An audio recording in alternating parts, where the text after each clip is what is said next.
একাধিক দাবিতে আলিপুরদুয়ার জং ডিআরএম অফিসে ডুয়ার্স উন্নয়ন সংগ্রাম সমিতির অবস্থান বিক্ষোভ ও স্মারকলিপি প্রদান। আলিপুরদুয়ার জংশন ডিআরএম অফিসের সামনে অবস্থান বিক্ষোভ শুরু করে আলিপুরদুয়ার জংশন ডুয়ার্স উন্নয়ন সংগ্রাম সমিতির সদস্যরা।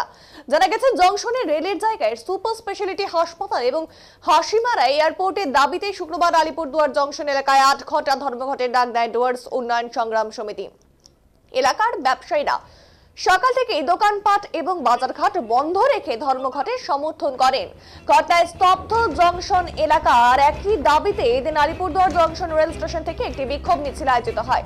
বিক্ষোভ মিছিলটি জংশন রেল বাজারের বিভিন্ন এলাকা পরিক্রমা করে ডিআরএম অফিসের সামনে গিয়ে শেষ হয়। এরপর সেখানেই অবস্থান বিক্ষোভ শুরু করেন বিক্ষোভকারীরা।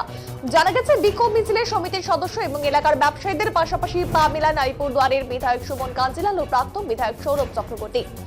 জানা গেছে, এদিন বিক্ষোভ চলাকালীন আলিপুরদুয়ারের junction railway divisional manager Amarjit গৌতমকে একটি স্মারকলিপি প্রদান করা হয়। অবস্থান বিক্ষোভে উপস্থিত হন আলিপুরদুয়ার পৌরসভার চেয়ারম্যান প্রসেনজিৎ কর, আলিপুরদুয়ার বার অ্যাসোসিয়েশনের সভাপতি মৃদুল গোস্বামী ও আলিপুরদুয়ার ব্যবসায়ী সমিতির সম্পাদক প্রসেনজিৎ দেশ সহ বিভিন্ন রাজনৈতিক দলের প্রতিনিধিরা।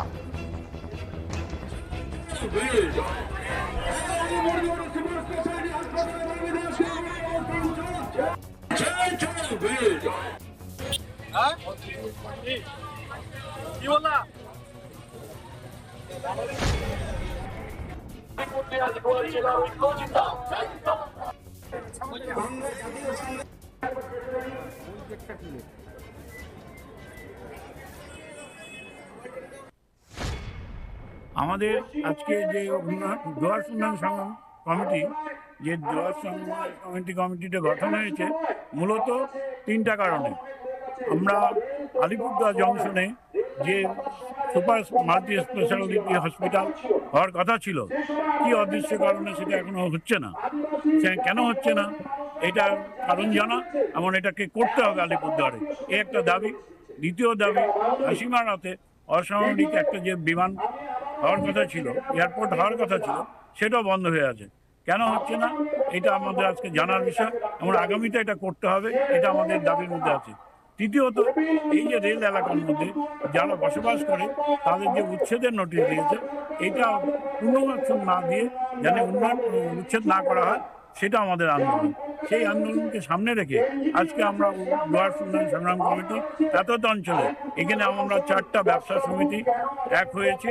আমরা এখানে আলিপুরদুয়ারে স্বেচ্ছা সংগঠন, পেনশন হোল্ডার, প্রবীণ নাগরিক কমিটি সবাই মিলে আজকে আমরা এই আন্দোলনটা করছি। আমাদের এই আন্দোলনে আজকে আপামর জনগণ সবাই সামিল হয়েছে, স্বতঃস্ফূর্ত আন্দোলন হচ্ছে। সবাই এখানে কোনো পার্টি পলিটিক্স নেই, এখানে কোনো কিছু নেই। আমরা সবাই মিলে আলিপুরদুয়ার জংশনের উন্নয়নের জন্য এই সংগ্রাম করছি। আমরা এখন আমাদের নেতৃত্ববৃন্দ ভাষণ দিচ্ছে ডিআরএম বিল্ডিংয়ের সামনে। এরপরে আমরা ডিআরএম সাহেবের সামনে, ডিআরএম সাহেব আমাদেরকে একটা সময় টাইম দিয়েছে, আমাদের নেতৃবৃন্দ যাবে ডিআরএম এর কাছে, আমাদের মেমোরেন্ডাম এই ডিআরএম এর মাধ্যমে রেল বোর্ডে যাবে আমাদের এই দাবিপত্র। এটাই আজকে আমাদের দাবি।